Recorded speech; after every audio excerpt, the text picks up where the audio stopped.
ತಮ್ಮ ದಿವ್ಯ ದರ್ಶನದಿಂದ ನನ್ನ ಪಾಪಕರ್ಮಗಳೆಲ್ಲ ನಶಿಸಿದಂತಾಯಿತು.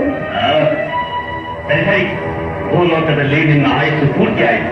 ಶಿವ ಸಾನ್ನಿಧ್ಯವನ್ನು ಬಿಟ್ಟು ಹೊರಗೆ ಬಾ. ಸ್ವಲ್ಪ ತಾಳು ತಮ್ಮಗಳೇ, ಶಿವಪೂಜೆಯನ್ನು ಮುಗಿಸಿ ಬಂದು ಬಿಡುತ್ತೇನೆ.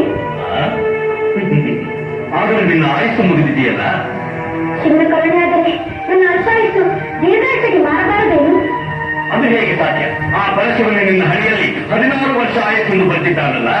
ಅದಕ್ಕೆ ಆ ದಯಾಮಯನನ್ನು ಕುರಿತು ಆರಾಧಿಸುತ್ತಿದ್ದೇನೆ, ನನಗೆ ದೀರ್ಘಾಯುಷ್ಯನ್ನು ಕೊಡಲೆಂದು. ಓಹೋ, ನಿನಗಿನ್ನು ಬದುಕಬೇಕೆಂಬ ಆಸೆಯೋ? ಪ್ರಪಂಚದ ಭೋಗ ಭಾಗ್ಯಗಳನ್ನು ಅನುಭವಿಸಬೇಕೆಂಬ ಬಯಕೆಯೋ? ಇಲ್ಲ ಧರ್ಮದೇವ, ಶಿವನಿಗೂ ನನಗೆ ಅಂತ ಬಯಕೆಗಳಿಲ್ಲ. ಹೆತ್ತ ತಂದೆ ತಾಯಿಗಳ ಸಂಕಟವನ್ನು ನೀಗುವುದೇ ನನ್ನ ಧ್ಯೇಯ. ಬಾಲಕ, ಕಾಲವು ಯಾರಿಗೂ ಕಾಯುವುದಿಲ್ಲ, ಮೃತ್ಯುವು ಯಾರಿಗೂ ಮಣಿಯುವುದಿಲ್ಲ, ಸಾವು ಯಾರಿಗೂ ಸೋಲುವುದಿಲ್ಲ. ತಂದೆ, ದಯಮಾಡಿ ನನ್ನನ್ನು ವಾದ ಮಾಡಿ ಕಾಲ ವಿಳಂಬ ಮಾಡಬೇಡಿ.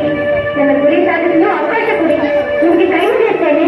ಉದ್ದಕ ಕಾಲನಿಗೆ ಕಾಲ ವಿಳಂಬದ ಆರೋಪಗಳು ಹೊರಸುವಿಯಾ? ಎಂಥ ಋಷಿಗಳು, ಮುನಿಗಳು, ರಾಜಾದಿ ರಾಜರುಗಳು ನನ್ನ ದರ್ಶನ ಮಾತ್ರದಿಂದಲೇ ಗತಪ್ರಾಣರಾಗಿ ನನ್ನ ಅಧೀನರಾಗುವರು.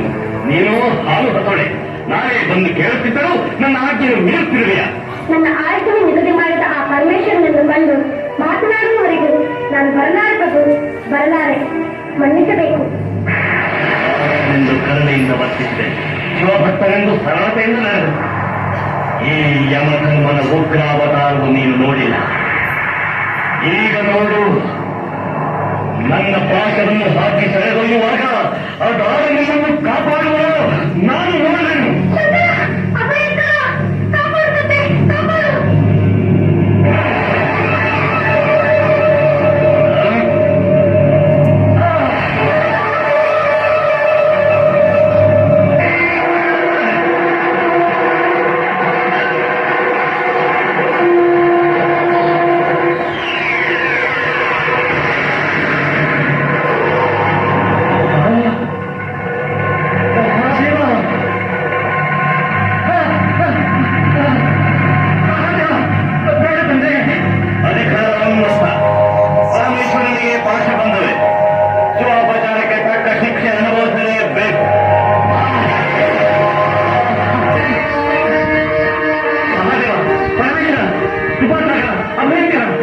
ನನ್ನನ್ನು ಮನಸ್ಸು ತಂದೆ, ನನ್ನನ್ನು ಮನಸ್ಸು.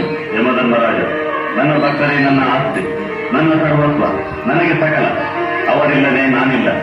ಅವರೊಂದಿಗೆ ನೀನು ಸೌಜನ್ಯದಿಂದ ನಡೆದುಕೊಳ್ಳಬೇಡವೇ? ನನ್ನಿಂದ ಅಪಚಾರವಾಯಿತು, ಜ್ಞಾನೋದಯವಾಯಿತು.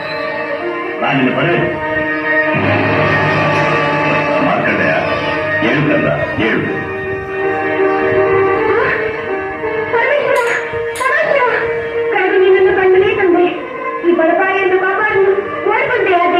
ಮಗು, ನಿನ್ನ ತಪಸ್ಸಿಗೆ ಮೆಚ್ಚಿದ್ದೇನೆ.